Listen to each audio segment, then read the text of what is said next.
میگن اسماعیل جان حق خدمت چانس ما الله شاهد ای سلام خدمت به همه شما میرسونم دوستا برادرای عزیز. این ویدیو کمتر درازتر میشود.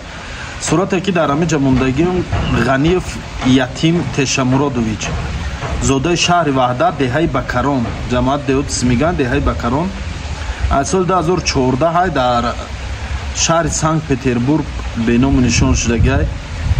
خب پدرش مرد خدا رحمتی غم و درد همین فرزنده.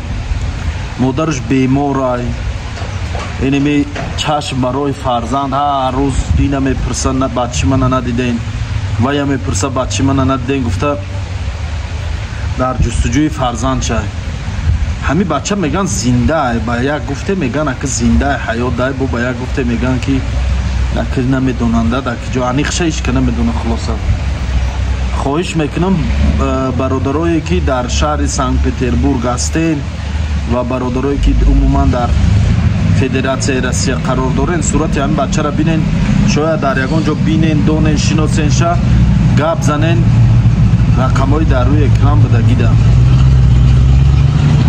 صورتی که در اینجاش موندگیم این بچه اکبرشو سال تولدش 2005 29 سپتامبر.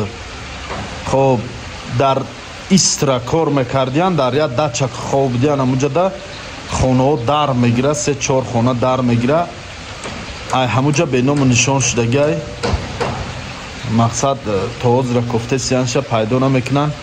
خواهش میکنم ای بچه های در ترمه بدگی انا یگان جا در دیده باشینشه گپ زنین.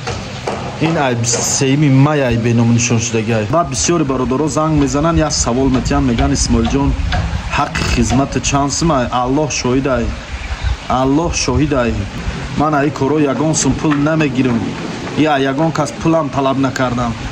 همه آدمای گمشده ای که من ویدیو میکنم و میپرتم همش به خاطر الله ای و به خاطر ثواب ای.